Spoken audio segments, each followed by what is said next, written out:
Buenos días a todas y a todos.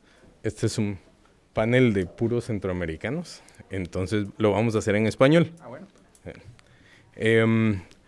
Vamos a tratar de empezar. Ya el resto de personas que nos acompañan hoy se van a ir incorporando a sus sillas. Entonces, primero, hablar un poquito de por qué nosotros queremos hablar de promover el Estado de Derecho y combatir la corrupción.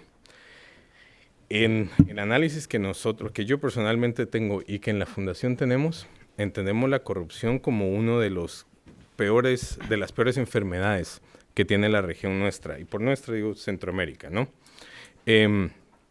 La corrupción, según los estudios que se han hecho, y el que me gusta más es la investigación que hace anualmente Vanderbilt, la POP, dice que hay una relación inversamente proporcional entre la corrupción o el grado de corrupción en un país y su arraigo con el modelo democrático, su arraigo con el sistema democrático. ¿Qué quiere decir esto? A más corrupción, las personas tienen menos confianza en la democracia. ¿Qué quiere decir esto? Están más propensos a caer en sistemas autoritarios. Y viendo ahora Centroamérica, esta premisa pareciera bastante acertada a la realidad. También, otro análisis que nosotros tenemos es que entendemos que la corrupción tiene un efecto muy pernicioso en la construcción de las agendas nacionales de desarrollo. La corrupción modifica los intereses públicos nacionales por intereses sectoriales, ¿verdad? Y esto es porque quien corrompe va a corromper para tener sus intereses al frente de los intereses del resto de los nacionales de un país.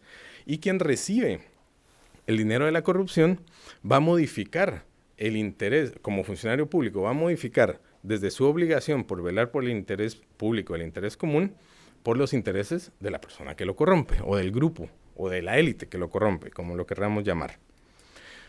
Lo muy evidente, el dinero que se pierde, ¿verdad? El dinero que se pierde en relación a la inversión social, o inversión en seguridad, o inversión en lo que se quiera desde lo público, y que se malusa para otros fines, no solo para el enriquecimiento personal de las personas que están dentro del sistema corrupto, sino por la desviación de los recursos. Por ejemplo, algo muy evidente que ha sonado en mi país, yo soy guatemalteco. Una carretera no se construye donde se necesita para generar desarrollo de 20 comunidades, sino donde se construye en donde una persona que pagó a un ministro dice que se tiene que construir o reparar, por ejemplo, ¿verdad? Y esto no me lo estoy inventando, ¿verdad? Esto sucedió, está probado en un expediente judicial. Pero además, en términos políticos, la corrupción genera un ciclo muy perverso, ¿verdad? Un ciclo vicioso en donde se inicia con, y se puede entrar al análisis en cualquier momento del ciclo. Yo lo divido en cuatro estaciones, llamémosle así, del ciclo, del círculo. Se puede ingresar por cuando se hace gobierno y se recibe una coima o se hace corrupción, ¿verdad?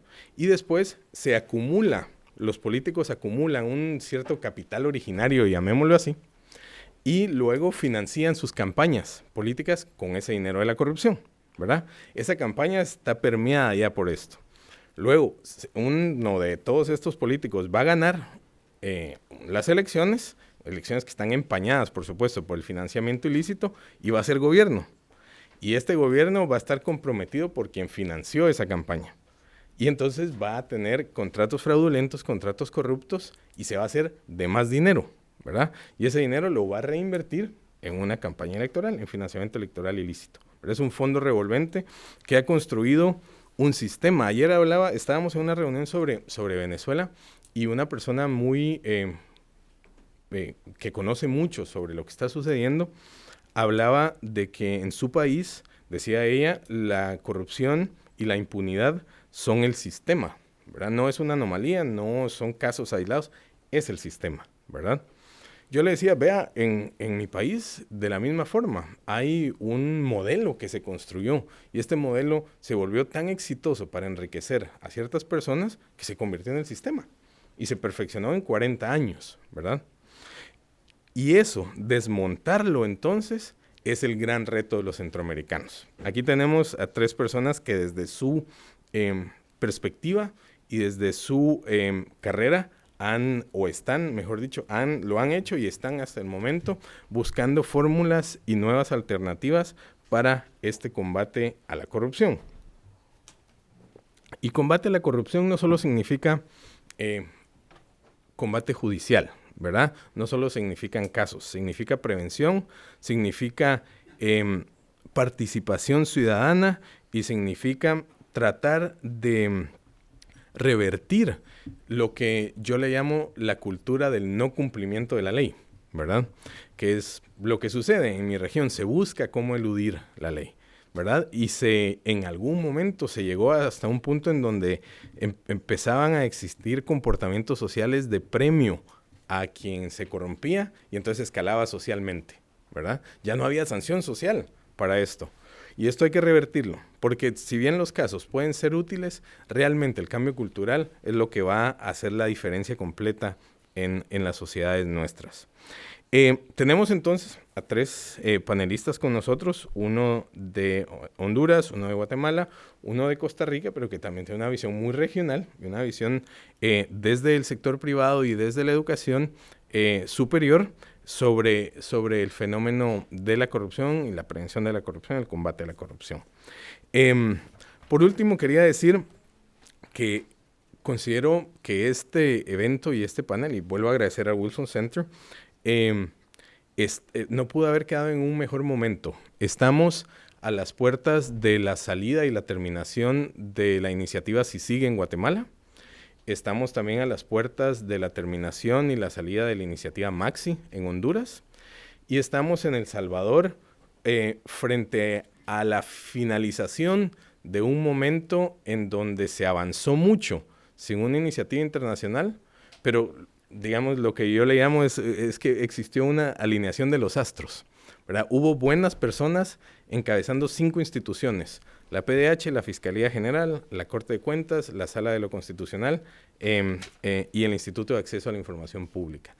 De esas 5 cabezas institucionales que estuvieron en los últimos 6, 7 años, ya no queda ninguna, ¿verdad? Entonces estamos por ver el nuevo momento, ¿verdad?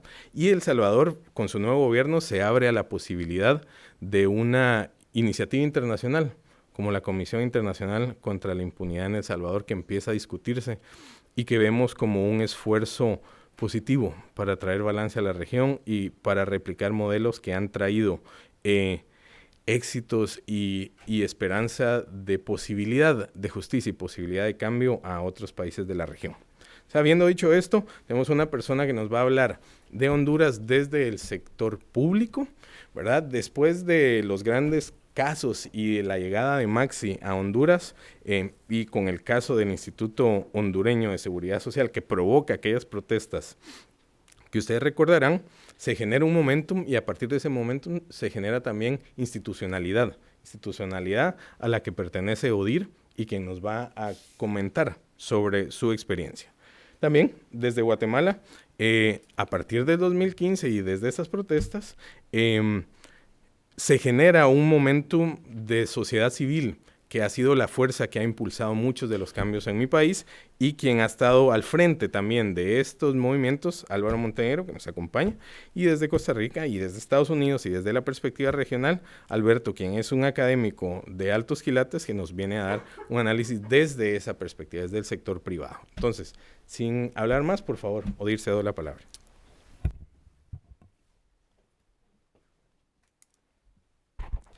Muchas gracias, buenos días. Agradezco nuevamente a Wilson Center, Seattle Foundation por esta invitación.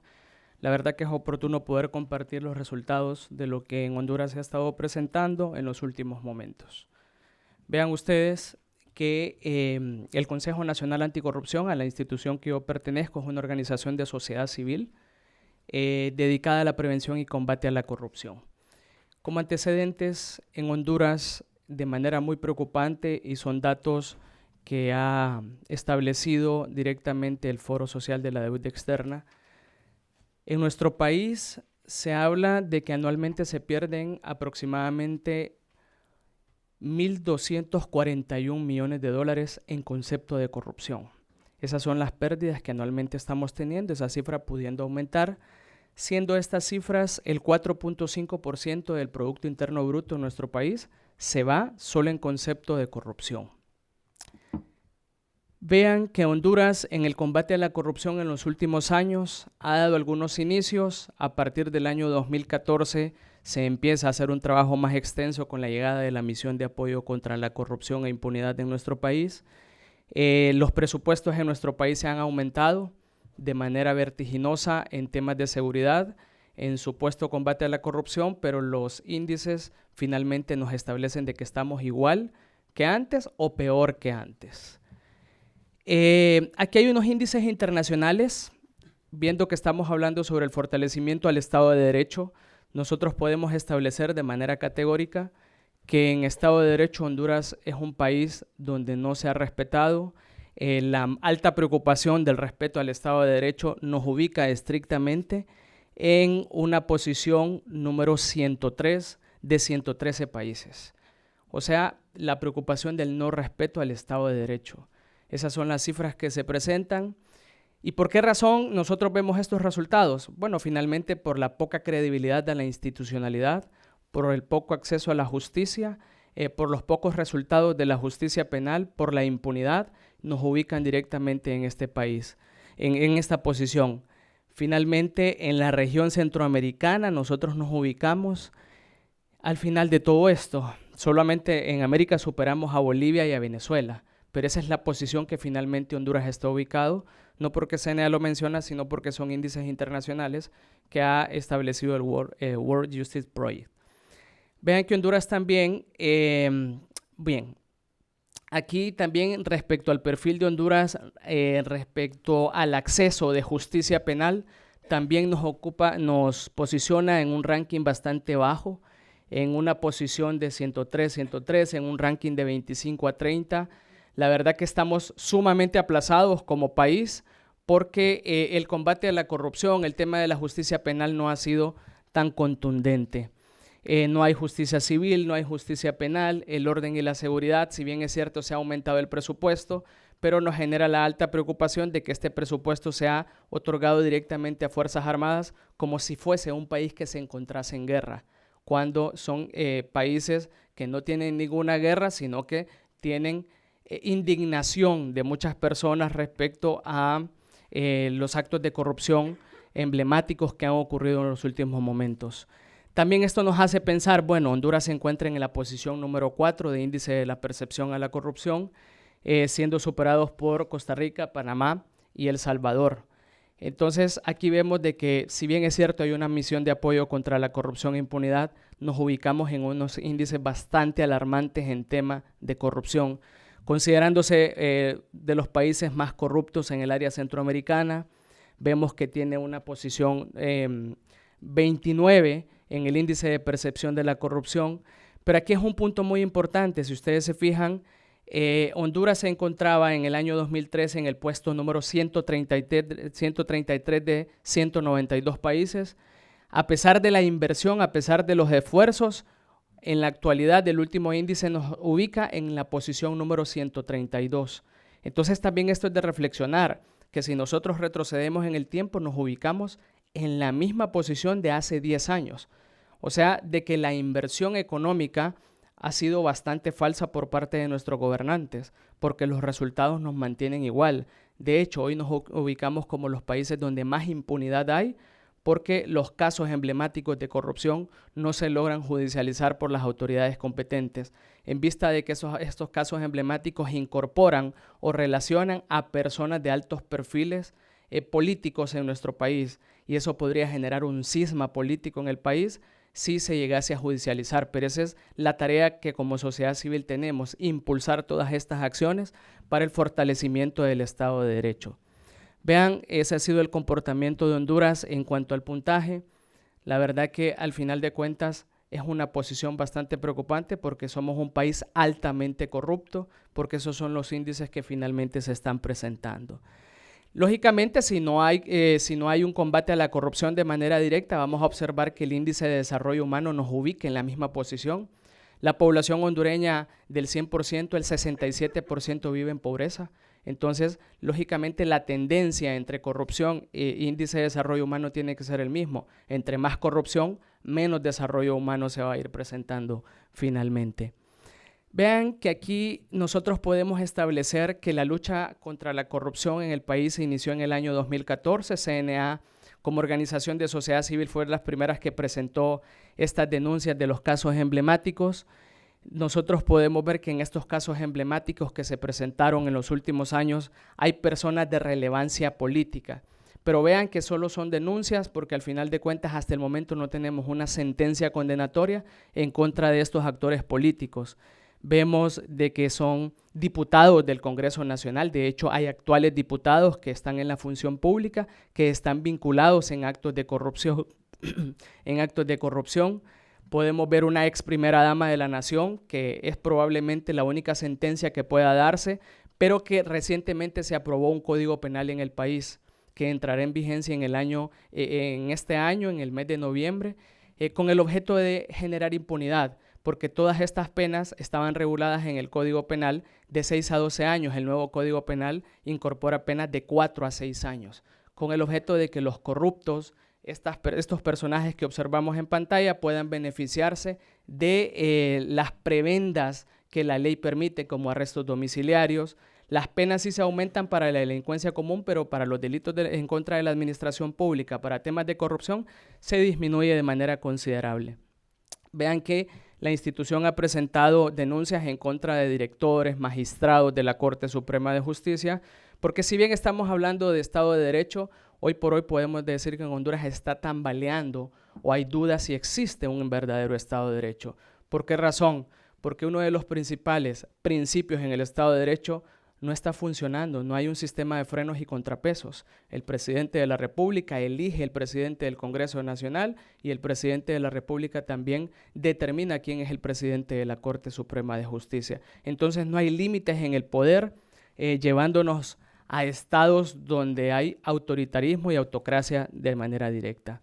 Vean ustedes, pero nos formulamos una pregunta: ¿quiénes son los principales actores en todos estos casos emblemáticos? Son personas de actividad totalmente relevante.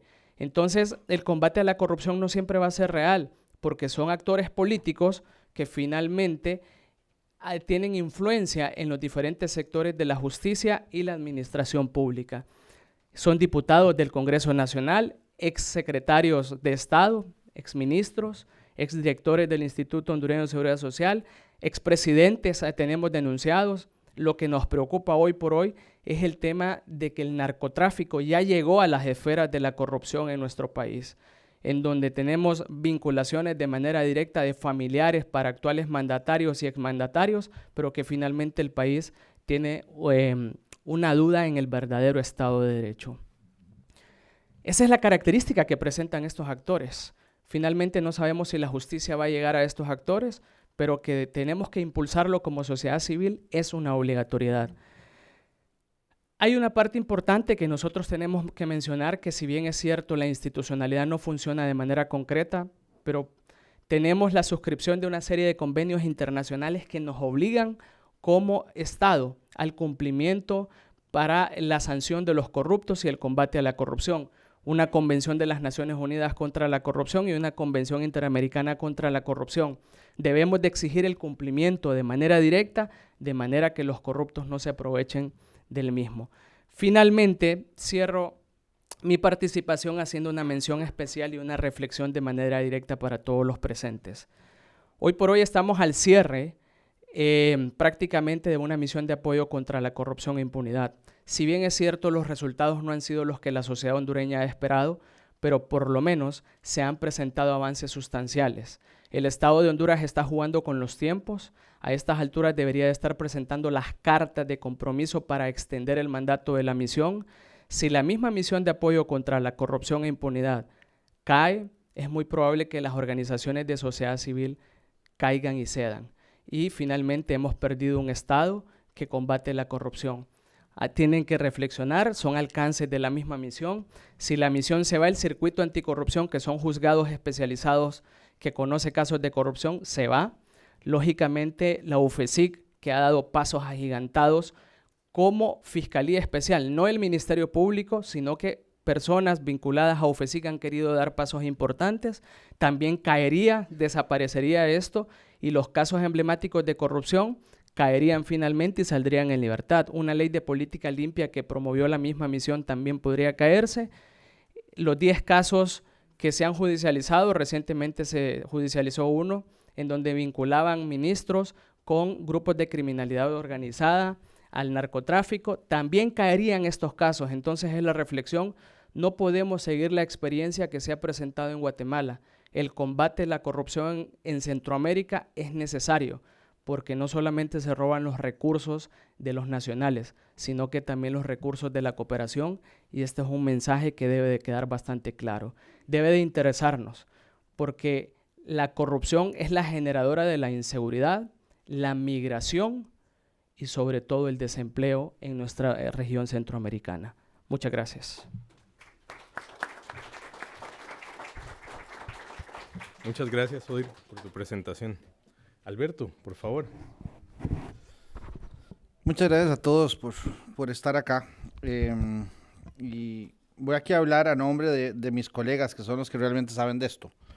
Entonces, aunque como académico, como persona de negocios y como exfuncionario público, soy responsable de mis palabras, pero los números y las ideas no son mías, sino que vienen del trabajo de Luis Cuenca, Susan Clancy, Octavio Martínez y Nils Kettelholm, colegas míos que son los que deberían estar sentados acá. Y también los que contestarían las preguntas que yo no voy a poder contestar. El punto de partida es la importancia que tiene esto. Números como los que mostraba Odir, ¿verdad? Esos 1.200 millones. El mismo cálculo para Centroamérica es 13.000 millones de dólares para Centroamérica como un todo. Pero eso es un número pequeño, porque ese número lo que está es tomando en cuenta nada más cuánta plata cambia dinero, cambia manos, y cuántos recursos públicos se desvían de un uso a otro consecuencia de la corrupción. Eso no está tomando en cuenta, por otro lado, la ineficiencia en la operación de la sociedad porque el Estado hizo lo incorrecto, ni el hecho de que la corrupción tal vez no es la más importante, pero ciertamente está dentro de las razones más importantes por las cuales Costa Rica y Panamá son países de ingreso medio alto y no países desarrollados. El Salvador y Honduras son países de ingreso medio bajo y no países desarrollados. Y sobre todo Honduras y Nicaragua son países de ingreso bajo y no países desarrollados. Y esa diferencia entre donde estamos ahora y estar desarrollados son 400.000 millones de dólares al año, que de una forma u de otra responden a fallas sociales que no se limitan a, pero incluyen la corrupción, la inseguridad y los distintos temas de los que estamos hablando hoy.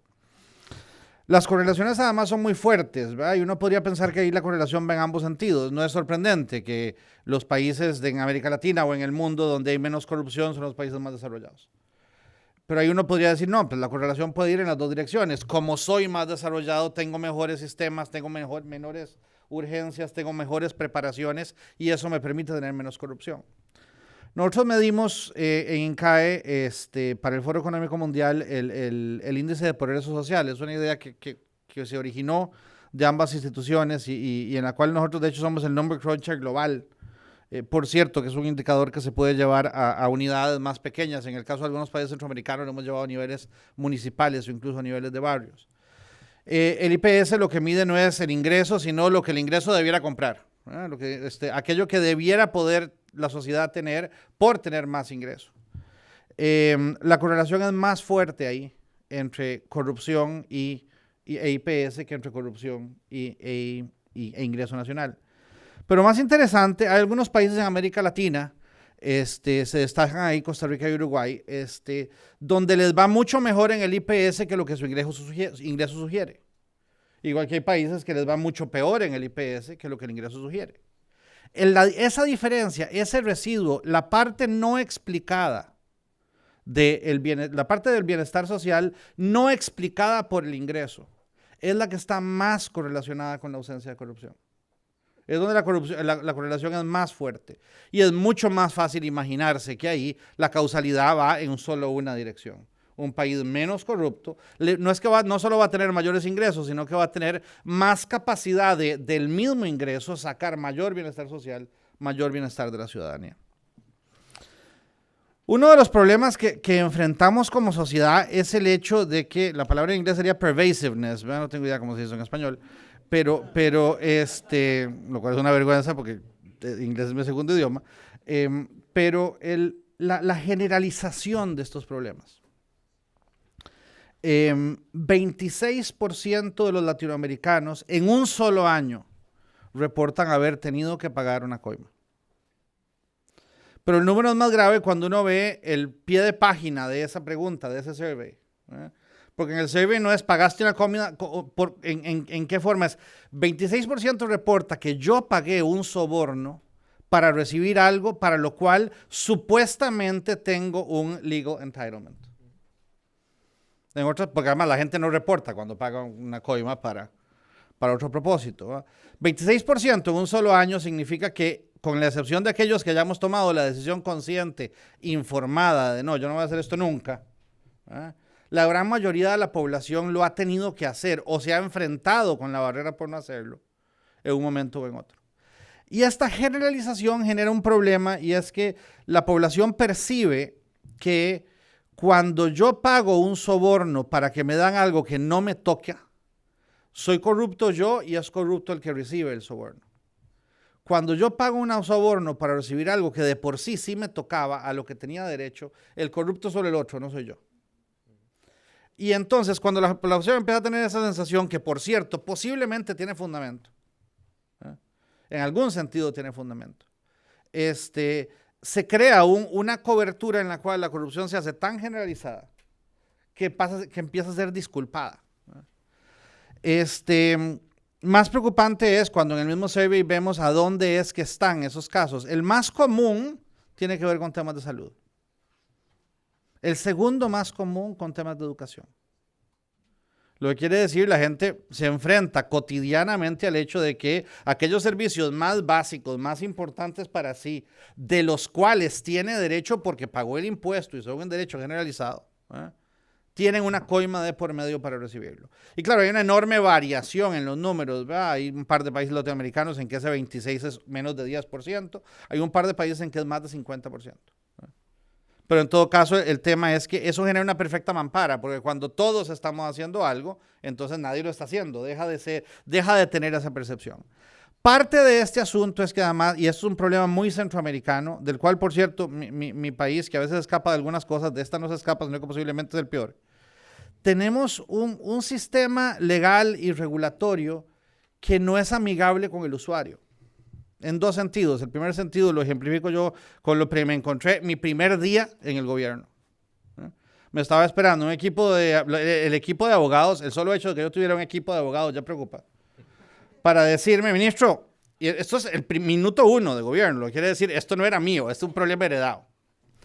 Usted tiene que tomar una decisión sobre esta solicitud. Estamos todos de acuerdo que si usted dice que sí, va a la cárcel por corrupción.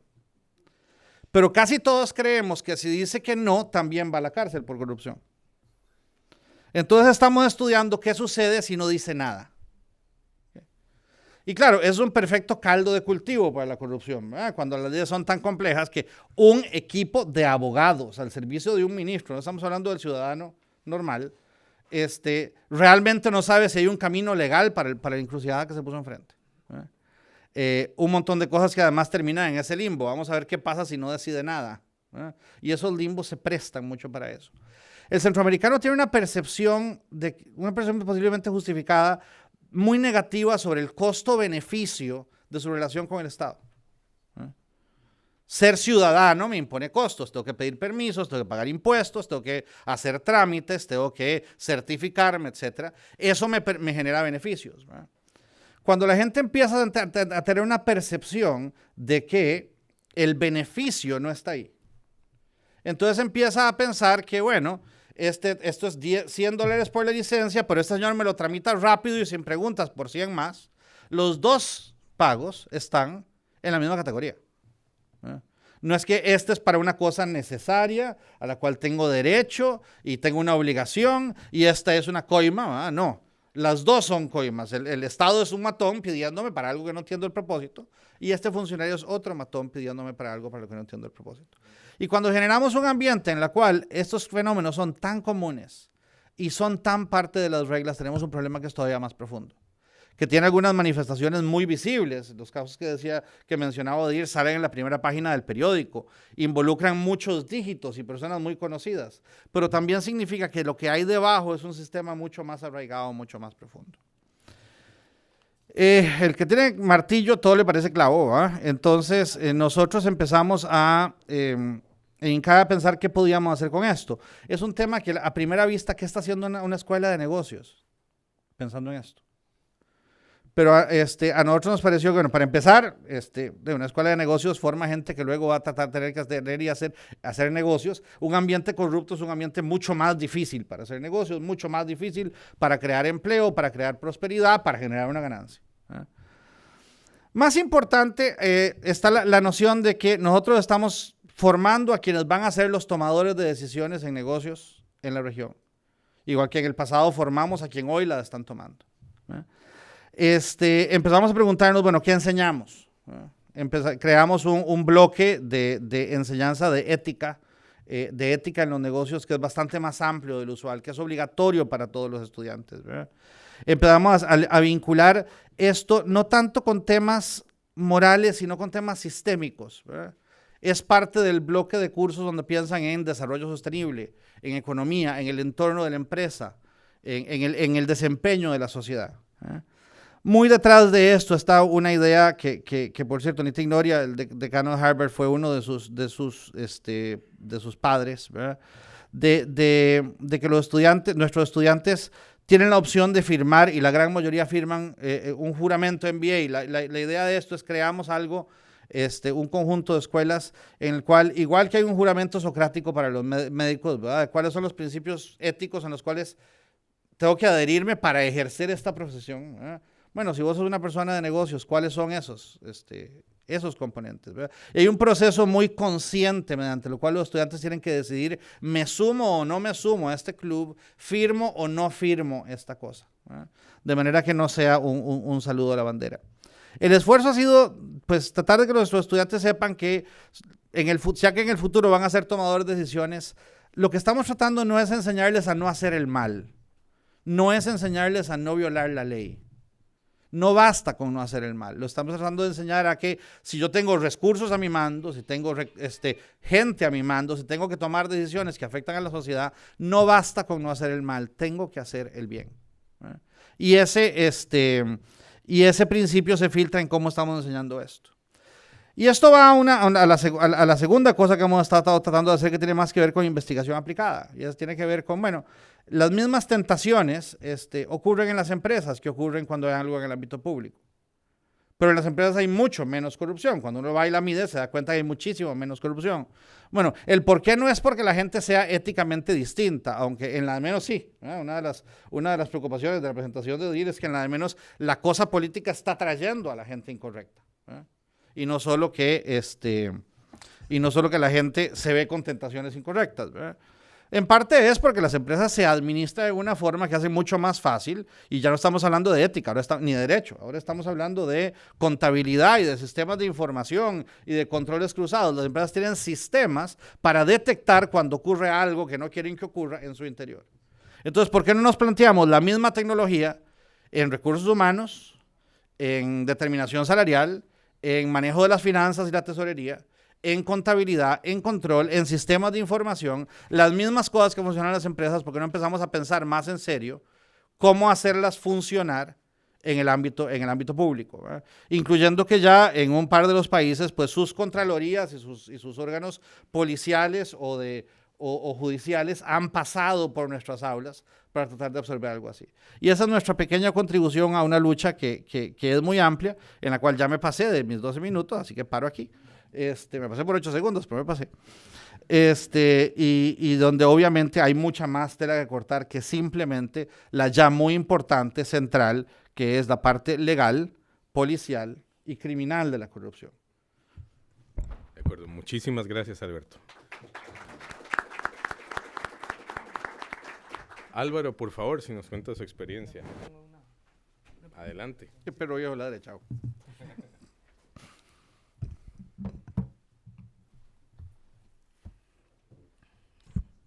Buenos días, pues yo también voy a hablar mi experiencia desde la sociedad civil tratando de no ser tan pesimista, ¿verdad?, sobre los panoramas. Y entonces planteo esta disyuntiva, ¿verdad?, entre la posibilidad y la desesperanza.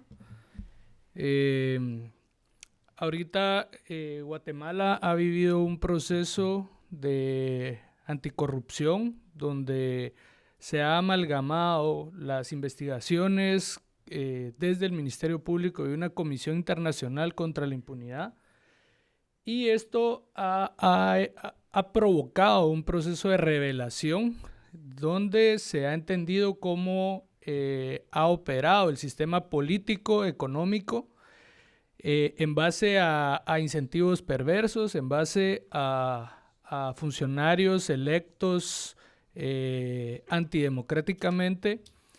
Y esto en 2015 provocó unas protestas muy grandes, espontáneas, que acuerparon todo el trabajo que estaba haciendo en ese momento el Ministerio Público y la CICIG, donde unas investigaciones llegaron hasta el expresidente Otto Pérez Molina, en este momento en prisión por un proceso donde se le acusó por un desfalco en las aduanas. Estas protestas ocurrieron y fueron un momento en el que de alguna manera explotó la sociedad, fue como una erupción volcánica, y en los años subsiguientes se ha venido dando forma a esta erupción de muchas maneras. Por supuesto,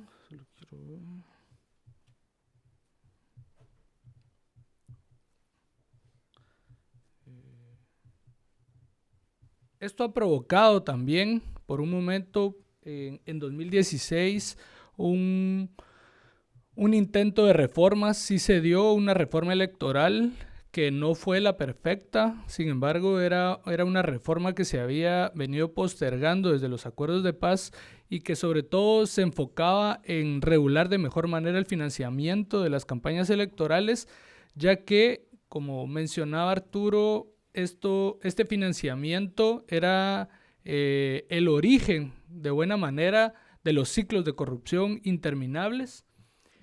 Y nació algunas alianzas, algunos grupos promoviendo estas reformas. También se vio que el mismo sistema de justicia, desde su concepción, desde la forma de elegir magistrados, desde la imposibilidad de tener una carrera judicial, bloqueaba muchos de estos casos con litigio malicioso, con retardo de todos los procesos, de mucha formalidad que impedía al final de cuentas llegar a un avance de todos estos casos. Como dice el escritor Octavio Paz, somos en nuestras sociedades amantes del formalismo, y esto nos impide realmente llegar al final de todos estos procesos. Hay muchos de estos procesos, la mayoría, que se iniciaron en 2015, que no han llegado a su fin, que no han llegado a una condena, y han sido entrampados de muchas maneras, con muchos recursos, con muchas argucias judiciales por estos abogados expertos en atrasar los casos. Aquí es un poco el resumen de lo que ha pasado. El 2015 también era un año electoral en el cual Jimmy Morales, el actual presidente, gana como un outsider. Sin embargo, él es la alianza más añeja del país, representa a los grupos económicos más importantes con los grupos militares más importantes, porque en ese momento de crisis no existía un partido político capaz de sostener la institucionalidad, capaz de ganar las elecciones. Entonces es este grupo que se ha venido consolidando, que busca una manera de rearticularse en un partido muy pequeño y un outsider que era cómico. Entonces, por lo tanto, tenía era conocido por gran parte de la población, y se vende él como un personaje ni corrupto ni ladrón, que ese era su eslogan de campaña, y logra ganar las elecciones. Sin embargo, todos estos vínculos que él ya traía, poco a poco lo van rodeando, y poco a poco va sacando las garras, y él termina siendo un personaje al servicio de estas mismas redes, incluso de una manera más virulenta, porque ya existía el antecedente previo de que Otto Pérez, el expresidente, había terminado en la cárcel, por lo que él sabía que esta comisión internacional no se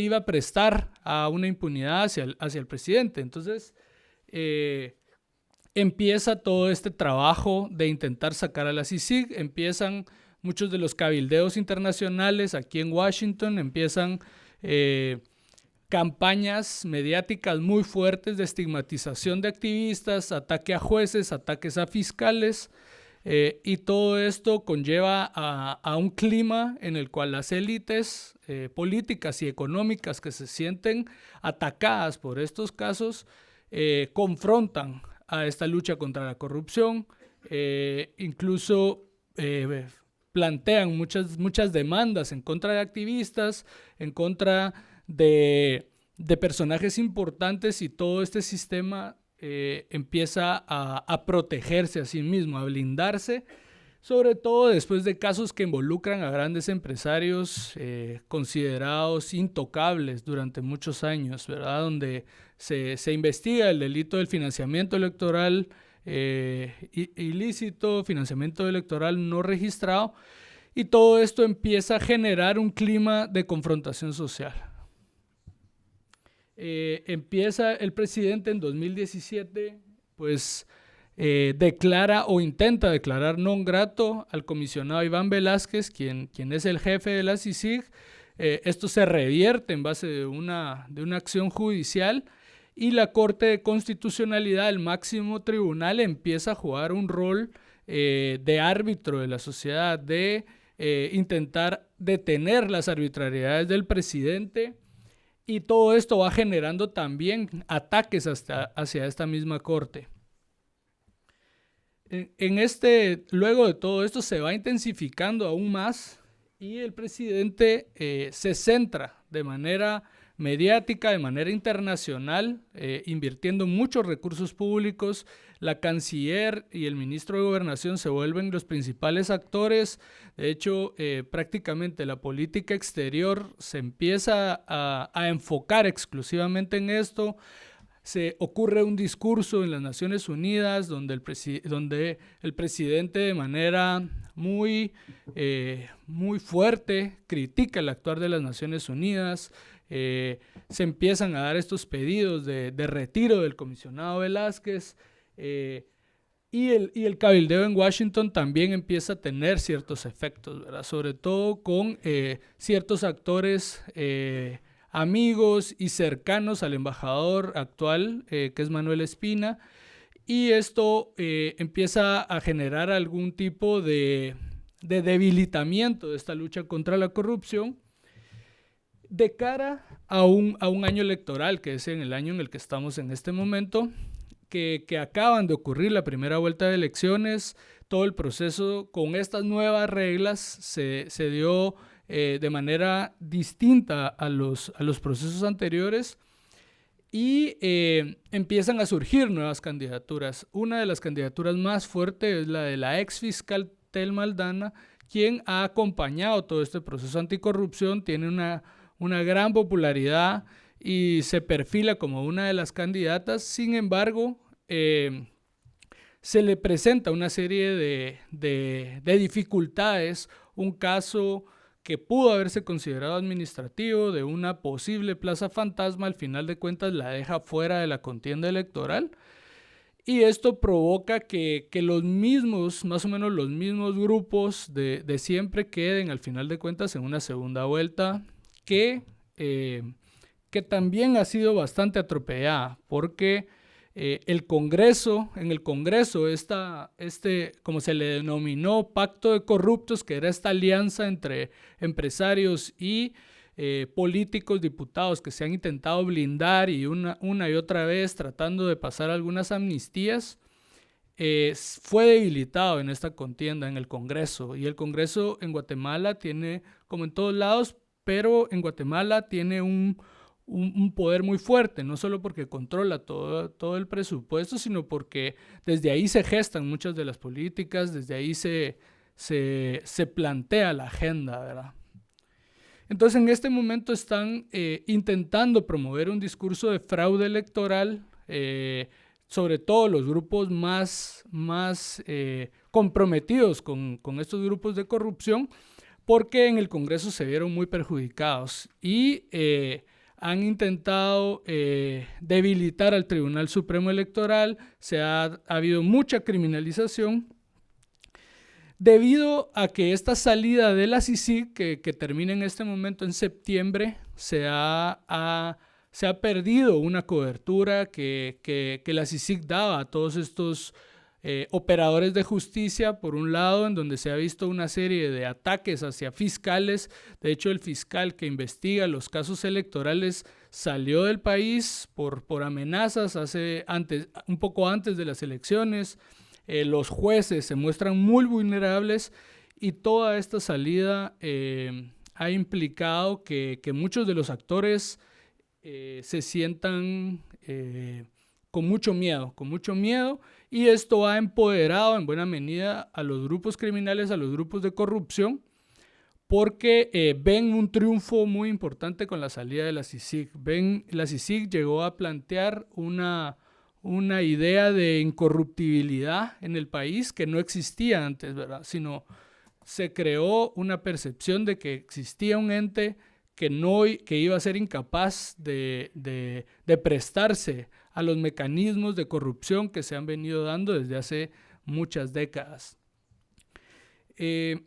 Entonces, un poco el planteamiento que hacemos es que aquí está un poco de cómo se ha estigmatizado, se utiliza mucho el tema del aborto o intentar hablar de derechos sexuales como una agenda globalista, y vemos que un poco los retos es el fortalecimiento de la sociedad civil, ¿verdad? Porque en Guatemala ha jugado un rol de contrapeso muy importante, y creemos que en estos momentos, como a veces se piensa en la comunidad internacional que las elecciones pueden resolver los problemas, nosotros creemos que eso no es así, sino muchas veces las elecciones se utilizan para refuncionalizar el sistema. Entonces, nuestra tarea sí es construir mejores engranajes desde la sociedad civil para en las próximas elecciones que hayan mejores propuestas políticas, ya que en este Congreso sí ingresaron actores independientes, actores que estuvieron vinculados a las plazas, como le llamamos a estas manifestaciones, y que todo este movimiento social se ha venido consolidando en muchas redes en todo el país. Entonces, si bien es un panorama sombrío, creemos que hay muchos avances que han quedado desde 2015, y también la tarea es continuar monitoreando y vigilando todos estos procesos judiciales para que lleguen a diferentes condenas. Gracias. Gracias, Álvaro. So we have time for your questions or comments. So please. We'll take 3, so it's going to be 1, 2, and 3. And then we can take another round. En español o en inglés, como quieran. Ajá, aquí.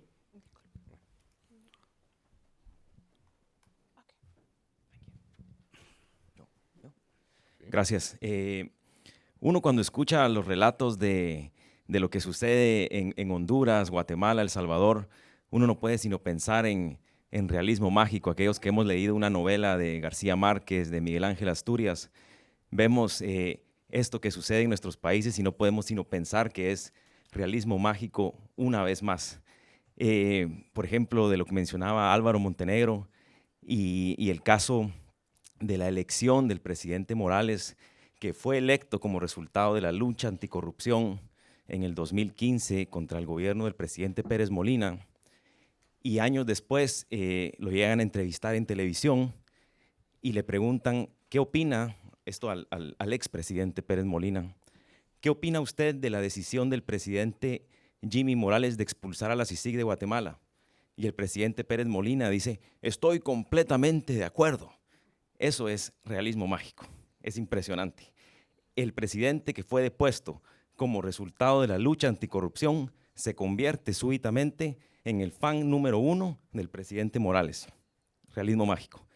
Tengo una pregunta para el panel, y es, vemos claramente la correlación, como mencionaba el profesor Trejos, entre la caída en la confianza en las instituciones democráticas, la baja en el índice de desarrollo humano, cómo están íntimamente conectadas con la presencia de corrupción, y al mismo tiempo cómo resultan en mayores cuotas de migración.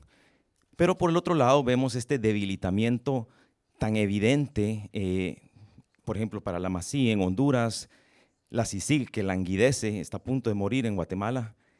¿Hay alguna ruta alternativa? ¿Hay luz al final del túnel, como decía Álvaro? ¿Hay algún escenario esperanzador ante esta situación tan terrible en el cual vemos claramente que los esfuerzos anticorrupción están languideciendo a nivel regional? Gracias. Gracias. Acá, por favor.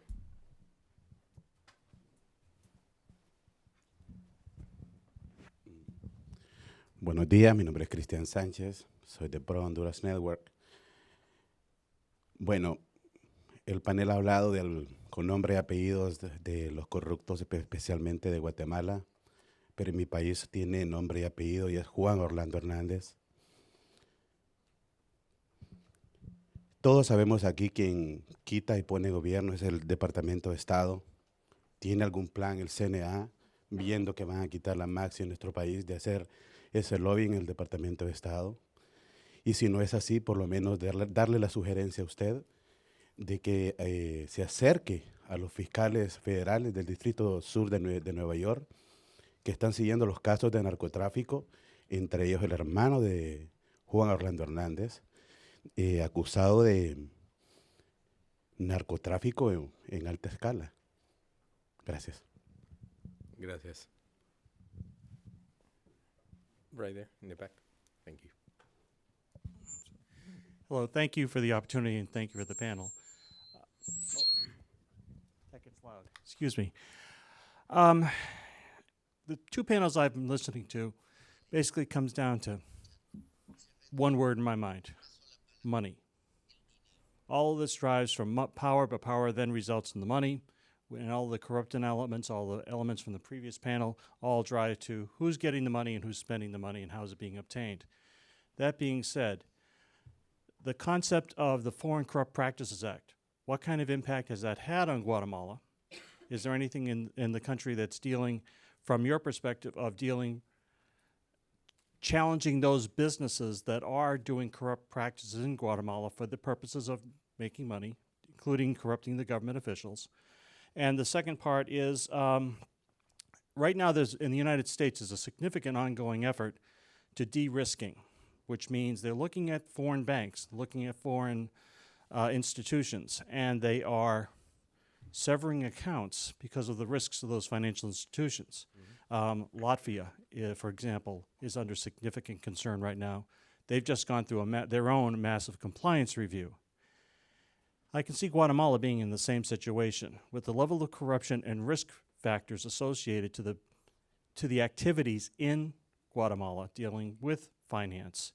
It ties to the banks. So if de-risking happens and correspondent accounts and other business relationships are severed with Guatemala, what would be the impact? Okay. Muchas gracias. Thank you for your questions. And I do have to say I love the Central Americans. It's amazing. Por favor, ¿quién quiere empezar? Sí, por favor. Yo creo que parte, y también vinculado a lo que hablaban sobre Honduras, parte de esta regresión que estamos viviendo ha sido cómo el gobierno ha encontrado eco en muchas de las personas aquí en Washington, ¿verdad? En el Departamento de Estado, en ciertos congresistas, ciertos senadores que ya no apoyan esta lucha contra la corrupción, esta CICIG, de una manera tan contundente. que había sido un consenso bipartidista desde hace más de 10 años. Entonces, este es un problema y se ha instalado una narrativa que el problema de la migración, que es lo que más preocupa a la administración, se va a solucionar sobre todo con una interlocución con el sector privado y con el gobierno, quienes han sido los fundamentales opositores de la CICIG y quienes han estado pagando de manera muy fuerte lobbies carísimos. Sin embargo, hace unos meses vimos una captura de un candidato presidencial que se llama Mario Estrada, quien fue capturado por la DEA por no solo mover mucha cocaína, sino también porque había una amenaza de asesinar a 2 candidatos y candidata presidencial, lo cual era algo muy, como dice aquí el estimado Ramiro, parte de estas historias de realismo mágico.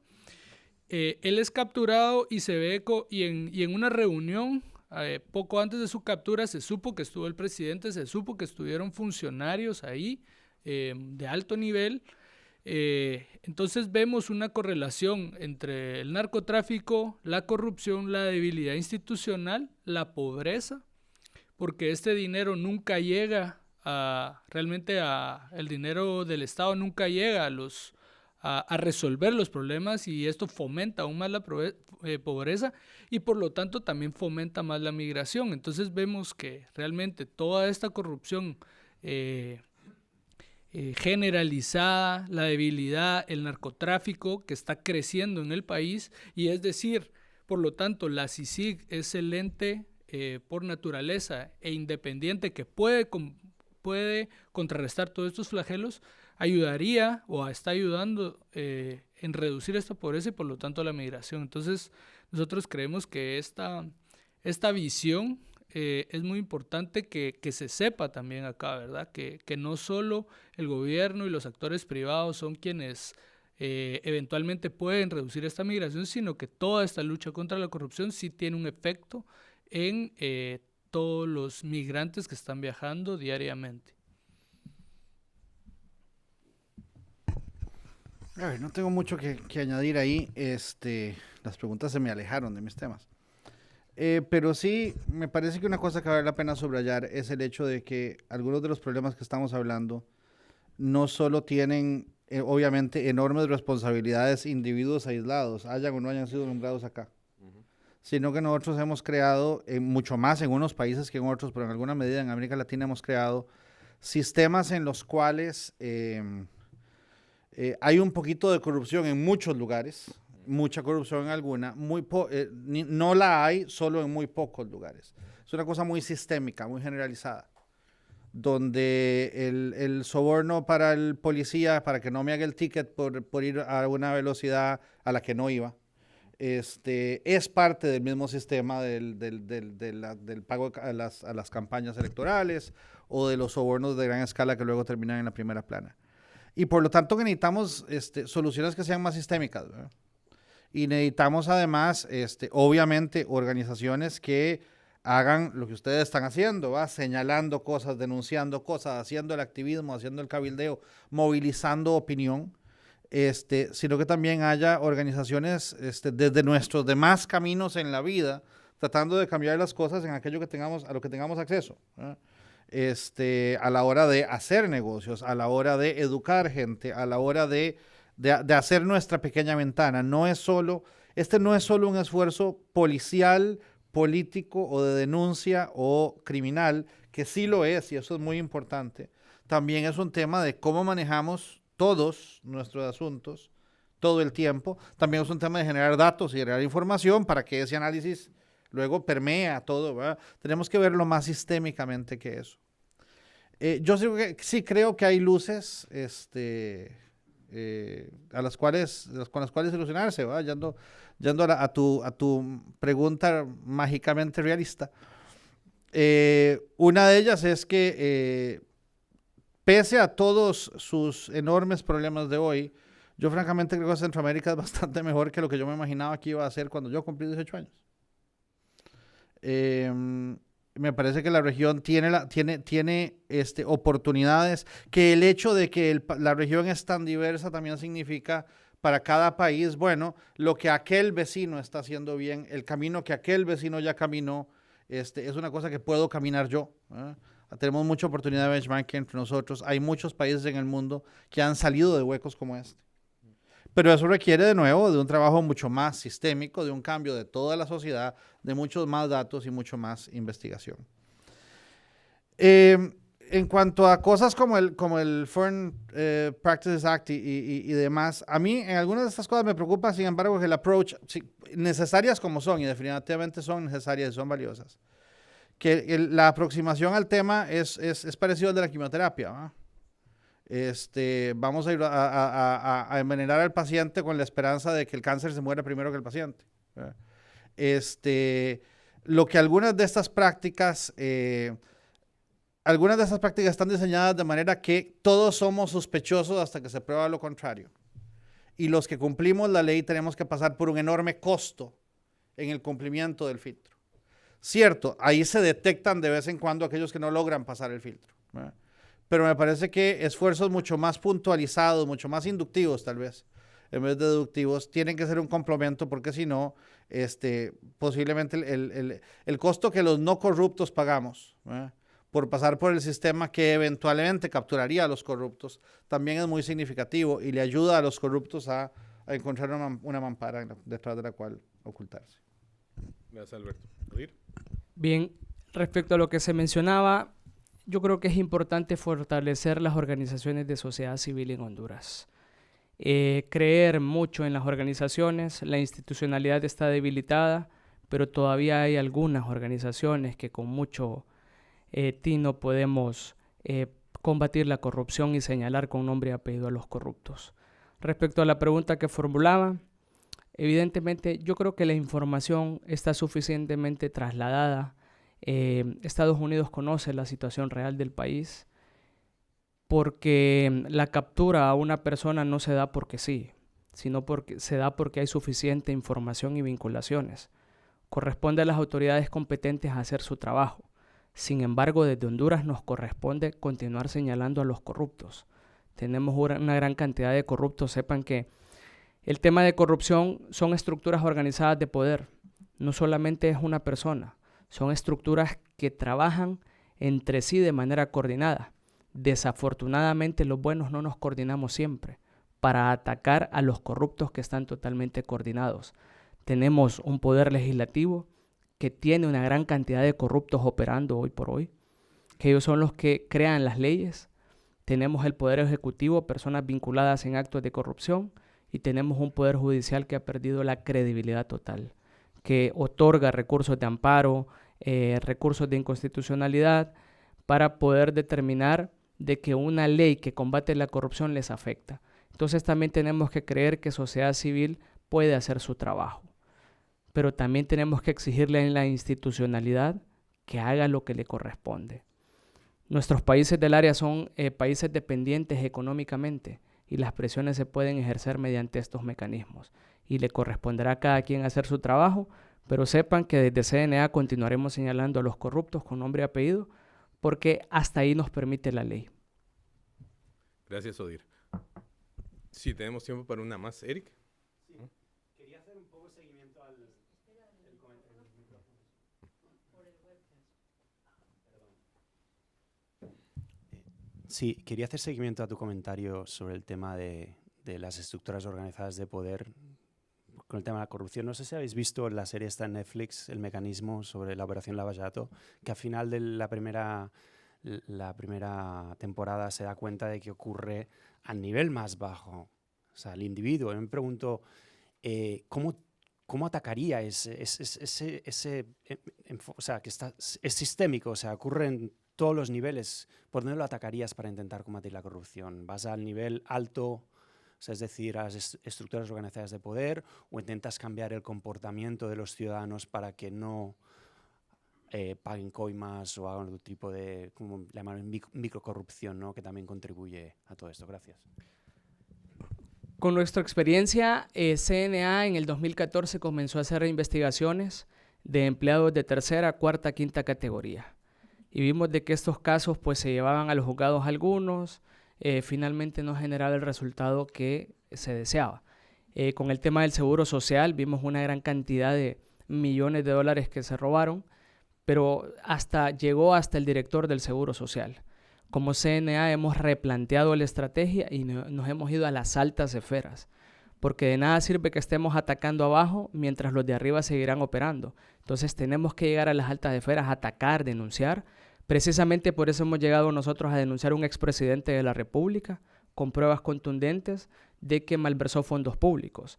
A una ex primera dama la denunciamos porque se apropió de fondos públicos.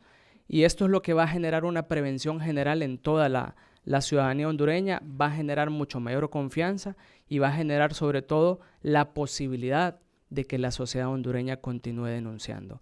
Tenemos que pasar de arriba para abajo, porque arriba siempre se va a sostener si no atacamos, porque los de abajo son sustituibles, los de arriba totalmente diferente. Ahí tal vez rápidamente. Primero, una sociedad más próspera, más equitativa y más sostenible es una sociedad donde los sistemas funcionan de mejor, donde la gente toma más conciencia, donde la gente denuncia más. Creo que parte de lo que todos hemos dicho en el primer panel y en el segundo es, todas estas cosas van juntas. Y se convierte en una sociedad donde no solo la gente es más feliz, sino que emigra menos, se mata menos, entra menos en actividades ilícitas, etc. Exporta más. Pero, entonces, todas estas cosas creo que tenemos que verlas juntas. Creo que el problema de alta escala y el de baja escala no necesariamente están conectados en todos los casos, como sugiere la película que vos mencionás en el caso del mecanismo brasileño, ¿eh? Yo no pienso que haya una cadena que lleva al policía que me pide un soborno para no hacerme el ticket, ¿verdad? Para que de eso tanto pase al sargento, tanto pase al capitán, and all the way up to quién sabe hasta dónde, ¿no? Creo que son cosas mucho más aisladas, pero donde sí hay un tema de concientización de la ciudadanía y hay un tema de sistemas. ¿Por qué no pasamos al gobierno por los mismos sistemas por los que pasa una institución privada? Porque no tenemos un mecanismo de remuneración que trate de poner incentivos correctos en vez de incentivos incorrectos. En América Latina, en algunos puestos donde se supone que la gente es muy corrupta, para castigarla le pagan tan mal que termina siendo corrupta, ¿eh? Entonces, si lo ves de una forma mucho más sistémica, ahí es donde vos querés más controles, una remuneración con incentivos más alineados, penas más grandes, pero verlo diferente. ¿Por qué no exigimos los mismos niveles de productividad que le pedimos a todo el mundo? De manera que cuando algo se desvía por razones incorrectas o por razones que llame la atención, porque yo estaba esperando que vos produjeras tanto, que la carretera tuviera esta eficiencia o esta calidad, y en la desviación de la productividad es donde se delata que hiciste algo mal, en vez de suponer que el Estado, por ser el Estado, va a ser mucho más ineficiente, y entonces en la ineficiencia no encuentro evidencia de corrupción o de no corrupción, porque de por sí estaba esperando la ineficiencia. ¿Por qué no utilizar las prácticas, de nuevo, de buena gerencia que en el sector privado funcionan para que los niveles de corrupción interna sean mucho menos, ¿no? La interna hacia adentro de la compañía o entre compañías, de manera que sea mucho más fácil detectar los problemas los problemas externos, los problemas que tienen que ver con el sector público. Y ahí lo que crea son sistemas en los cuales no solo se detecta si fulano de tal, que siempre sale en el periódico, hace algo incorrecto con 7 dígitos, sino en donde empezás a notar a dónde están esos problemas más masivos, que yo realmente creo que si eso se solucionan, generamos un ambiente en el cual es además mucho más fácil solucionar los otros. Yo creo que parte de algunos de los problemas se ha dado porque no hay suficiente organización social y política que pueda eventualmente participar y limpiar este sistema. Entonces, una de lo que se intentó después de las protestas de 2015 en Guatemala fue que algunas entidades, por ejemplo, la entidad que cobra los impuestos, desde ahí se sabía que había mucha corrupción, porque desde el momento de que ingresaban los furgones de mercadería, desde ahí había una contabilidad paralela dedicada a pagar sobornos.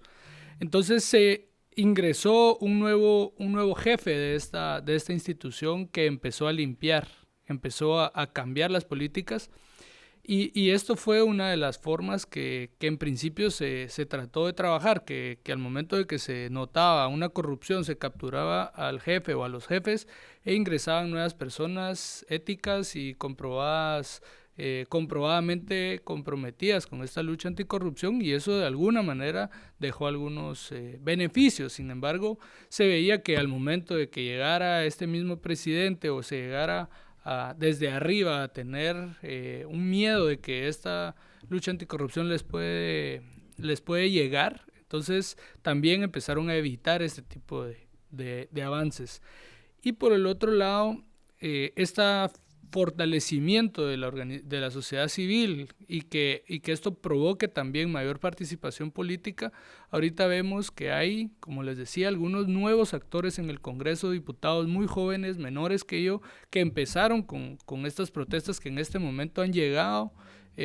Uno de ellos es secretario general de un partido político y llegó a ser diputado, y vemos que hay nuevos actores ahí, que las fuerzas de corrupción han perdido fuerza en el Congreso, y entonces esto también nos dice que sí hay posibilidad de una participación política, que sí hay caminos, sí hay avenidas para llegar, ¿verdad? Por supuesto, esto no se resuelve de la noche a la mañana, y de alguna manera esto también creemos que es consecuencia de una denuncia permanente, ¿verdad? De un escarnio social que se ha dado a través de los medios de comunicación, a través de las redes sociales, en donde se ha llamado a no reelegir a estas personas. Entonces han habido, por ejemplo, campañas en donde las mismas empresas dicen: estos diputados acusados de corrupción no pueden entrar acá. Se ha dado muchos afiches, muchas como conozca a los corruptos, se ha dado desde los municipios lejanos de la capital, listados en donde piden renuncias, donde los declaran non gratos a sus propios representantes. Entonces, esta vinculación entre la sociedad civil y como fiscalizadora local hacia sus representantes, creemos que ha tenido un impacto en que no reelijan a muchos de las personas que están señaladas. Entonces, este escarnio social puede tener una consecuencia en un cambio de valores, que fue algo que se habló acá, porque yo creo que eso ha sido muy importante, ¿verdad? Que por ejemplo, la persona narcotraficante que se sabe que es hijo de un narcotraficante en una universidad, la gente a lo mejor quiere estar rodeada de él porque la invita a las fiestas, la invita a diferentes actividades. Y entonces en estos momentos lo que se trata es que este tipo de conductas sean reprochadas socialmente, ¿verdad? Entonces yo creo que este cambio de valores de la cultura es esencial, porque si bien los políticos, o a veces culpamos también a los empresarios de ser corruptos, pero realmente esto permea en buena manera toda la sociedad, ¿verdad? Es una cultura de irrespeto a la norma, de la pequeña trampa, que si bien los actores con mayor poder tienen mayor responsabilidad, porque no es la pequeña trampa, sino diseñar todo un sistema, una serie de leyes, pero para nosotros también es esencial esto, y desnormalizar, por lo tanto, ciertas conductas, ¿verdad? Y entonces creo que la respuesta realmente es multidimensional y requiere creatividad. Gracias, Álvaro. En 30 segundos, en mi región, en Centroamérica, ha habido un esfuerzo en los últimos años, digámoslo así, que fueron los años de meter caña un poquito, con persecución penal, etcétera, muy focalizado. Pero esto provocó algo que los tres han hablado y que yo también lo he visto en mi región. Es el nacimiento de una nueva plataforma de conciencia ciudadana, en donde hay una politización en el sentido positivo de una ciudadanía que no estaba, que no hacía ningún abordaje, no hacía ninguna aproximación a la cosa pública y a la cosa política. Y si bien este nacimiento de una nueva plataforma de conciencia nos lleva al principio del principio, no hay forma de fracasar si no se comienza. Y yo creo que esta nueva conciencia ciudadana y estos nuevos actores que se involucran desde todos los sectores, como lo podemos ver, actores muy nuevos, que su nacimiento a la política es desde la anticorrupción y desde la antiimpunidad y desde el Estado de Derecho, o como actores que ya estaban en la sociedad y que toman esto, como siempre decimos con unas colegas de INCAE, let's take anti-corruption to the mainstream, ¿verdad? Llevarlo a todos los lugares y hablar de esto como se normalizó, lo vamos a desnormalizar, como dice Álvaro. Cierro diciendo que la conciencia, tener esta conciencia es el primer paso y sin lugar a dudas, como dicen algunos, el primer paso es el más importante.